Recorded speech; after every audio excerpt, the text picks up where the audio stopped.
suis heureuse de vous retrouver aujourd'hui. Donc nous continuons notre série concernant les problèmes articulaires.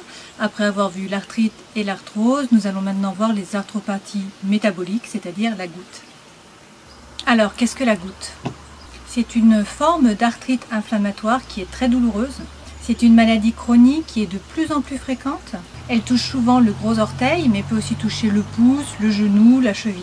Elle est souvent, mais pas tout le temps, associée à un taux d'acide urique trop important dans le sang. Donc les reins n'arriveraient plus à éliminer correctement l'acide excédentaire, et cet acide se transformerait dans le sang en cristaux, qui stagnent ensuite dans les articulations et dans les tissus mous des articulations.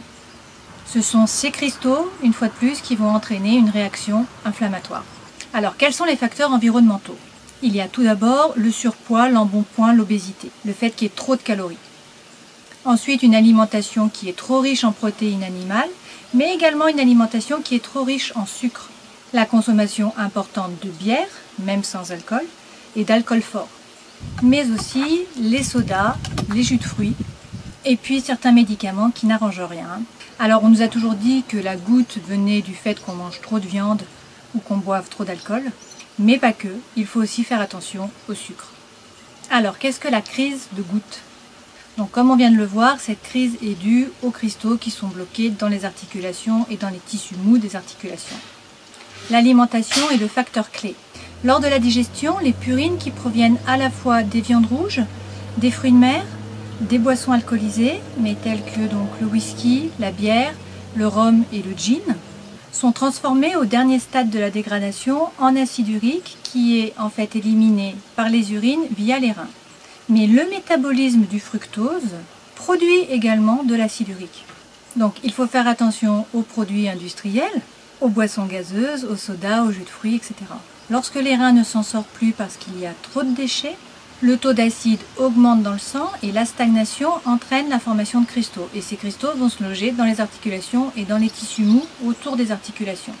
Ça provoque une réaction inflammatoire avec des douleurs qui sont très vives. Et donc là, c'est vraiment le signal d'alarme du corps pour vous signifier que ce que vous mangez n'est pas physiologique. La crise a généralement lieu en pleine nuit chez un homme plutôt jeune. Elle touche donc le gros orteil, le pouce, la cheville, le genou, le talon d'Achille.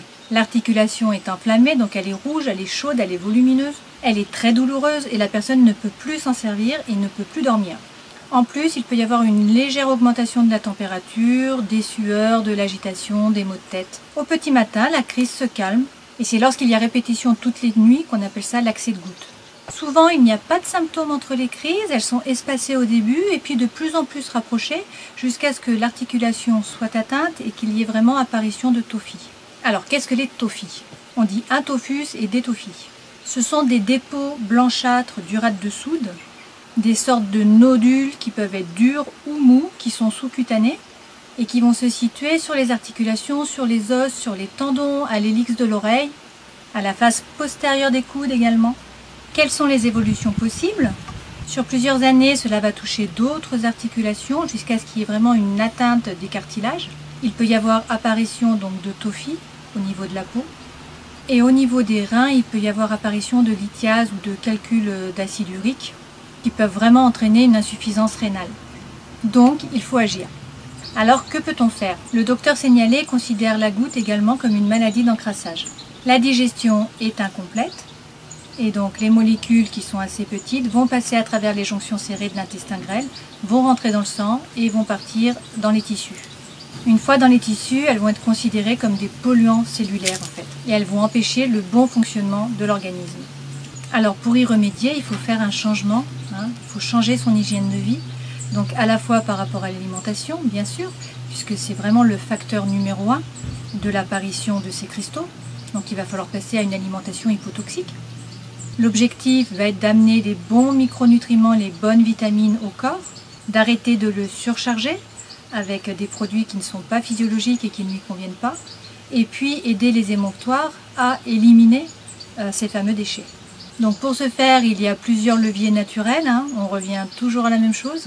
Donc on a à la fois la gestion du stress, tout ce qui va être le côté psychologique qui est important, la mise en mouvement douce du corps, le changement d'alimentation, il va falloir passer à une alimentation hypotoxique, faire attention à prendre de bonnes huiles, faire attention à l'eau, Il faut également mettre en place le brossage à sec, la cure de psyllium, et puis en cas de crise, on peut utiliser bien sûr les huiles essentielles, l'argile, de la phytothérapie.